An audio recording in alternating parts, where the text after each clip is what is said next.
Namaste and welcome to this episode of the Thursday Thoughts. Since the overthrowing of the democratically elected government in Bangladesh,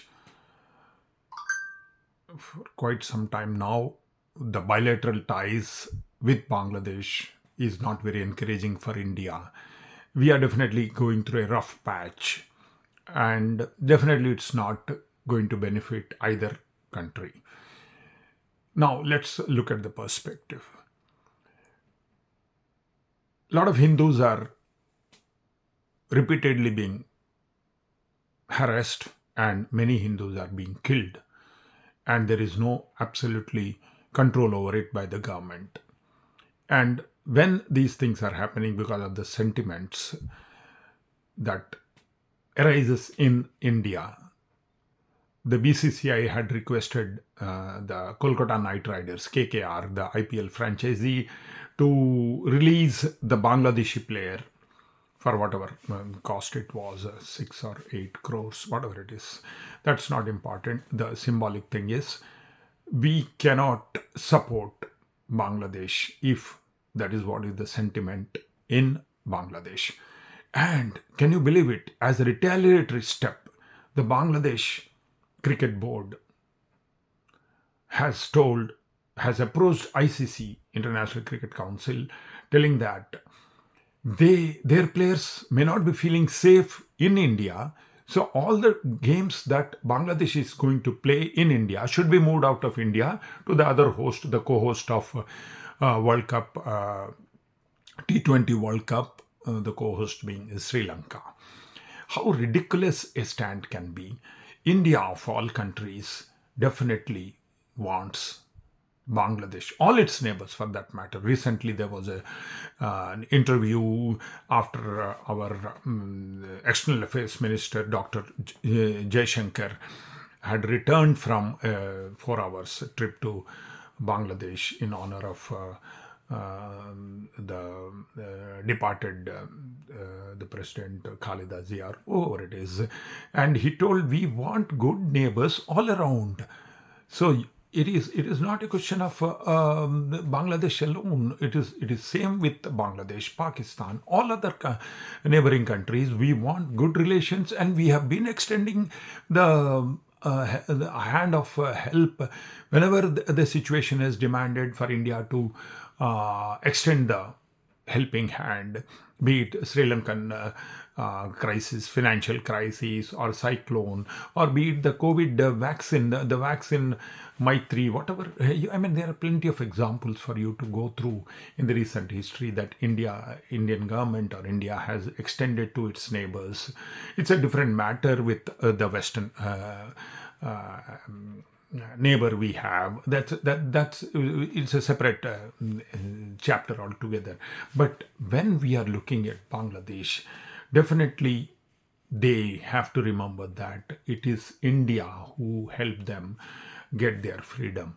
Do they want their freedom? I mean, it is so irritatingly, and it appears like it has been done deliberately to irritate Indian diplomacy, that India and Bangladesh and Pakistan are sharing platforms. They want to do a lot of things together, and it appears it's against India. I mean, Bangladesh cannot afford to work against India. I mean, whatever may be the reason, I mean, it is the percentage of population you see, the percentage of minorities you see in both the countries, and there is no comparison at all. And India is on a upswing. Indian economy is improving. India wants to do well, not only for itself, it wants to do well for the neighbors as well. If India does well, all the neighbors also can do well. So it's simple as that.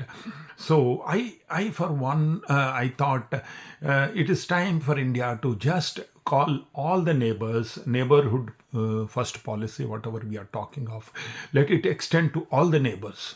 I mean, let it have a, let there be a congregation of countries, neighboring countries of India that has, and all those countries can sit together and discuss how best they can behave in a way that there can be no atrocities against the minorities in their country. Well, it can be India also is included in the list. So you can rotate the chairmanship from Bangladesh, Pakistan, Nepal, Sri Lanka,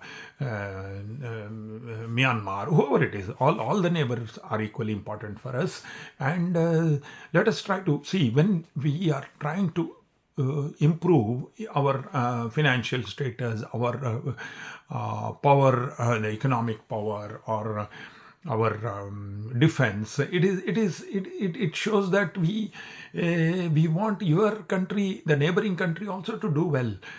So Pakistan also, I feel they should also understand it is not good for anyone in the country, in their country as well as in India, if you start doing supporting terrorism from whatever platform you call it. So I mean, Operation Sindoor has shown what we can do, and we can do that to anyone. It is not it is a very new doctrine that is in power in India that tells that any act of terrorism, if you support it, also will be treated as an act of war. So I think it is time for India to take the onus of stabilizing the balance of power in the region of India, in the neighborhood of India, and tell everyone that we believe in Vasudhaiva Kutumbakam. We want that Sarve Bhavantu Sukhino, Sarve Santu Niramaya, Sarve Bhadrani Pasyantu Ma Kaschid Dukkha Bhavet. We want everybody to prosper. There is absolutely no animosity. You have come to us as a younger brother. Even it is a historical fact that India and Pakistan got freedom at the same moment. So we could do well, they also could do well, and we want Bangladesh and all other countries to do well. So it's simple as that. I think it's time for India to tell that in a big forum, at least in the regional forum, and make things happen so that we don't have to unnecessarily spend energy, time, and effort in this bitter or in these petty squabbles whether we should play cricket or not. Let us play cricket, and let us not while playing cricket let us not show bats to the crowd telling that I'm a terrorist. I mean, that is very, very unthinkable. That's what I feel. So till we meet next time, take care. Bye bye. God bless.